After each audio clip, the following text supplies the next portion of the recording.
Hi friends, welcome to our channel. இன்னைக்கு நம்ம என்ன கதை பார்க்க போறோம்னா, யானை மற்றும் எறும்புகள். வாங்க கதைக்குள்ள போலாம். ஒரு காலத்தில் மகிழ்ச்சியான யானை சிறிய விலங்குகளை தொந்தரவு செய்ய விரும்பியது.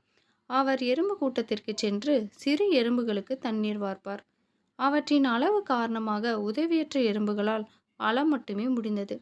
யானை இதை வேடிக்கை பார்த்தது மற்றும் அவர்களுக்கு தீங்கு விளைவிப்பதாக அச்சுறுத்தியது. இறுதியில் எறும்புகள் போதுமானதாக இருந்தன. மேலும் யானைக்கு பாடம் கற்பிக்க முடிவு செய்தன. யானையின் தும்பிக்கைக்குள் நுழைந்து அசௌகரியத்தை ஏற்படுத்தியது. தன் தவறை உணர்ந்து எறும்புகளிடம் யானை மன்னிப்பு கேட்டார். என்ன குட்டீஸ், இக்கதையிலிருந்து தெரிய வரும் கருத்து என்னவென்றால், நாம் மற்றவர்களை விட வலிமையானவராக இருந்தால் தீங்கு விளைவிப்பதற்கு பதிலாக அவர்களை பாதுகாக்க உங்கள் வலிமையை பயன்படுத்தவும். Thanks for watching.